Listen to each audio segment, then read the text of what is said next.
So I've covered this in the past, but I think it's another appropriate time to cover it because I keep seeing ad nauseum all the end time prophecy pundits talking about this now, and that's with respect to the oil and gas that Israel has. And here's JD Farag's Bible prophecy update from January 5th. Most of it is where he's excited over the prospect of an Iranian war, and he's talking about how this is it and all that usual stuff whenever there's a war over there. Part of it, though, he talks about Trump and his decision to go after the Iranian military leader, killed him with a drone, and now Netanyahu is happy with that. I think a lot of people over there are happy with it. Some people are not happy with it, but we'll pick up where JD is talking about that. He's talking about Netanyahu and how pleased he is with Trump, and then he gets into something that look, guys, this stuff is not hard to look up on the internet and find out for yourself. But this is the hype that these people use all the time that is verifiably totally wrong. It's verifiably completely wrong, and they keep on saying it. And you might say, well, this is a minor point. Who cares? They're delivering the word of God. Okay, and yeah, this is a minor point, but if they're so willing to add on all these tiny little lies on top of each other, why do they have credibility? And what else might they be lying about? So here we go. Here's the question. What was Prime Minister Benjamin Netanyahu doing in Athens in the first place? Did you hear about this? Did you know about this? Oh, this is incredible. The purpose of Netanyahu being in Athens at the very time this happened, this was on Thursday, was to sign a mega gas pipeline deal with Greece and Cyprus.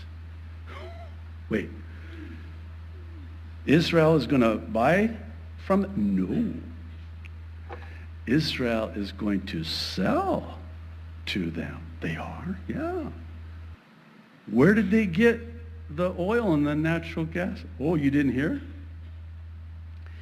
You didn't hear about the find off the coast of Haifa there in the Mediterranean Sea?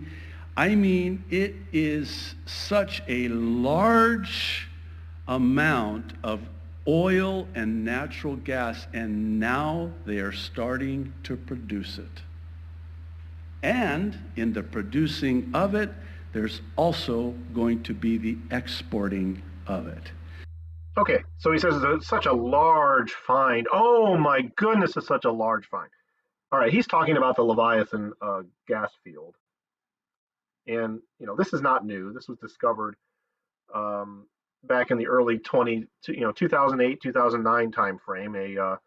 An Israeli exploration, or an Israeli geologist, actually. He was a small oil exploration company. He sort of had this idea that there's probably natural gas in that region. So he hired a USA company called Noble Energy to explore it, and basically paid them to go in and do the work.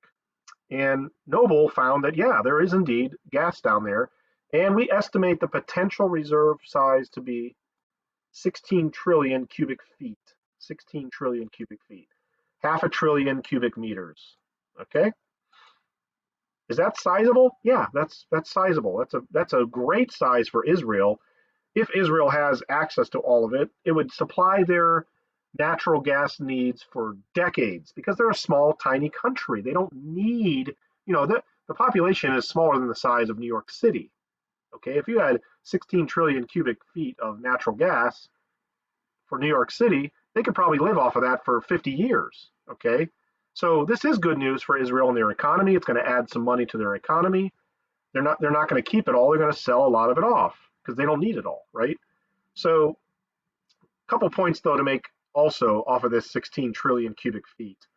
Noble owns a good chunk of it still. Noble operates Leviathan with almost 40%, so 40% of it is actually basically owned by the Americans. And the other 60% is divided up amongst a bunch of Israeli companies. And then this is the funny part. Vladimir Putin and Benjamin Netanyahu back in 2015 agreed to allow major concessions for the big Russian company to develop Leviathan as well. So they've already sat down at the bargaining table over this thing. Putin didn't come marching into Israel and try to take it from them. He sat down with them to develop it. So I just want to say all that up front because this is all information that anybody can find. It's not hard to find out there. And it's really disappointing to me that JD Farag continues to basically tell all these fables. And it's easy to find out whether they're true or not. And he doesn't even bother, apparently, to go see if they're true. See, he has to make Israel more glamorous, important, blessed of God, or whatever, than they really are. Because he has to make Israel look special. And he has to make the end times look ever nearer. And to do that, he has to keep telling you these fables. So I haven't even gotten to the good part yet. Let's let him continue on here. Make no mistake about it. This has got the attention of one Vladimir Putin. Let me rewind back to the year 2008. I don't know if you'll remember this or not, but Putin invaded Georgia. We're not. Okay, so he doesn't mention 2015 where Putin sat down with Netanyahu and negotiated to work the reserves that he's talking about right here. We're not talking about Atlanta on the U.S. We're talking about Georgia there in the region. Do you know why? Because Georgia has the main supply lines to the region for natural gas, and Putin wanted it. Putin needed it. Okay, fair enough, but that has nothing to do with Israel. What does that have to do with Israel? Just because Putin is a guy that tends to take things he wants. Okay, but Putin isn't going to be an idiot. He goes into Georgia because it's easy, it's right next door, and Georgia is dirt poor. They don't have an army, they don't have a navy. I mean, maybe they do, I don't know, but they have nothing compared to the firepower and military power and political power that Putin has. So it's easy to take over things in Georgia. Putin got it. So make no mistake about it. When Israel found all of this natural gas, and some believe it dwarfs the other supplies in other parts of the world, it dwarfs it. Indeed, really? Really, JD? He has said this about 10 times over the last 10 years. He is absolutely false. I don't know a single person who's ever stated that this gas field dwarfs all other gas fields in the world. And this false message is being passed around. Here you got the bro man, Barry Scarborough, who's going to repeat the same utter nonsense. Listen to this. Don't have the time. I got to just do my hands with it. Okay. So it's underneath the Mediterranean. It also spreads up way underneath the Golan Heights. It's thought to be one of, if not the largest oil and gas field ever discovered. Ever discovered. Where do these people get? And he's like, it's thought that it may be. Who? Who thinks this? Well, you and JD Farag think it, I guess. So JD Farag is correct that some, like Barry Scarborough, think this is the dwarfs all the other natural gas fields. And Barry Scarborough knows that JD Farag thinks this is the largest find ever. So there, you got two people that think this. Okay. Are either of these guys geological experts? Do either of these guys give you any source material for saying what they're saying? No, because there isn't any. Nobody has ever even come close to saying what they're claiming. Leviathan is 16 trillion cubic feet. Okay, 16 trillion. If they think, they don't actually know that.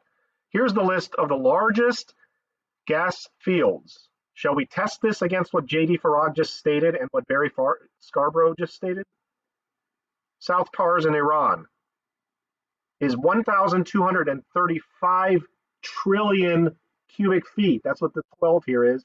That's a trillion. It's 1,200 trillion feet. Is 1,200 bigger than 16, Barry? JD? Here's two Russian fields that both dwarf the Leviathan. 222 trillion, 138 trillion. Here's Algeria. Do you think Algeria in Africa is easier or harder to invade than Israel right now? Come on. Here's Russia. Here's another one, 110 trillion. Russia has 1, 2, 3, 4, 5, 6, 7 fields that dwarf Leviathan, JD. The exact opposite of what you just said. These are just the ones that are bigger. So Leviathan would be down here at, here's number 22. Leviathan is somewhere below Iran down here with 16. Here's a 20, 22, 30, 30, blah, blah, blah. Look at this. The United States has an 81 trillion cubic foot natural gas field that we're actually doing working with right now, exporting gas from. So no, you guys, no. The guy is wrong. He continues to be wrong about just about everything that comes out of his mouth. That's how large it is. Ooh, so they call it the Leviathan. Yeah. And okay, people in Israel like to use biblical names for things because it's part of their culture and heritage. So that's not spiritual. That didn't come from God. That came from man using the Bible, their Old Testament scriptures, as part of their culture and history. Okay? It's not a miracle that it was called Leviathan.